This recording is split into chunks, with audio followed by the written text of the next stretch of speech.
J'ai cru à une farce, ou à un rêve de province théâtrale passé à la broyeuse d'un Paris qui mime encore un peu Molière sous cocaïne.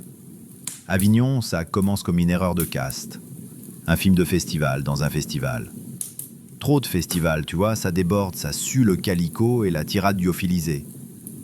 Avec un type, Stéphane, qui joue mal, dans une pièce écrite pour le samedi 20h45 sur France 3, mais qui voudrait pourtant grimper aussi mugolienne à force de mentir en alexandrin.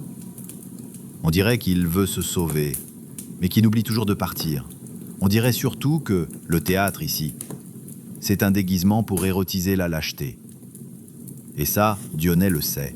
Il y a un soleil blanc sur les murs d'Avignon, un silence qui grésille quand le jour commence trop tôt, et Fanny. Fanny, c'est l'épure. Elle joue le Cid.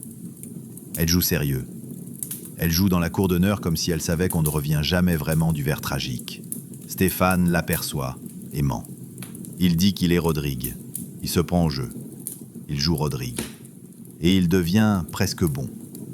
C'est ce presque qui fait tout dérailler. Le film aurait pu basculer dans la pochade. Rester là, entre les rires mécaniques, les portes qui claquent dans le vide.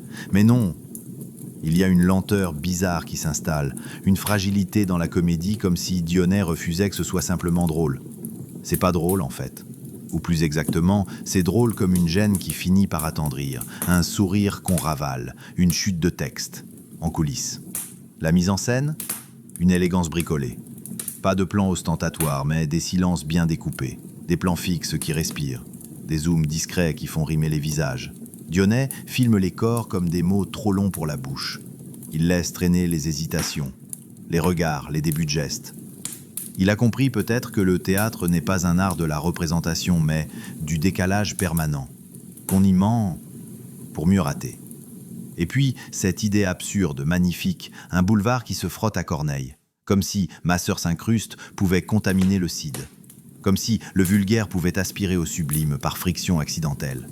Il y a du Lubitsch dans les ellipses, du Rosier dans les interstices, du Blier quand ça marmonne sale, du Rennais quand la mémoire du mensonge commence à faire corps. Et pourtant, c'est français, au sens où la France aime encore croire qu'elle peut tout résoudre avec une réplique bien tournée, une cigarette bien tenue, même l'amour, même la honte, même l'échec. Fanny, elle, devient floue. Elle n'est pas une récompense, elle n'est pas l'héroïne, elle est le point de fuite. On ne la comprend jamais tout à fait. Elle sent que Stéphane n'est pas Rodrigue, mais elle ne dit rien, elle le laisse jouer. Peut-être parce qu'elle a besoin, elle aussi, que quelqu'un fasse semblant d'être grand. C'est là que le film devient cruel, doucement cruel, presque indolore. Personne ici ne veut vraiment dire la vérité, car la vérité est moins vivable que le théâtre. Et même Stéphane, ce loser pathétique, on l'aime parce qu'il devient meilleur en mentant. C'est pas une morale, c'est une constatation. La fin ne clôture rien. Stéphane ne triomphe pas, ne tombe pas, ne s'excuse pas. Il s'efface un peu comme une réplique ratée dans une répétition qu'on ne reprendra jamais. Le festival s'achève, le décor s'écroule, on remballe. Il reste peut-être une photo, un souvenir, un costume mal taillé et une voix qui continue de dire Rodrigue, même quand plus personne n'écoute. Et toi, spectateur, t'es là, coincé entre deux niveaux de lecture que le film a volontairement fait baver l'un sur l'autre, entre la tendresse et la farce, entre la honte et la grâce. Et tu comprends que Dionnet n'a pas voulu faire rire. Il a voulu attendrir. Et ça fait beaucoup plus mal.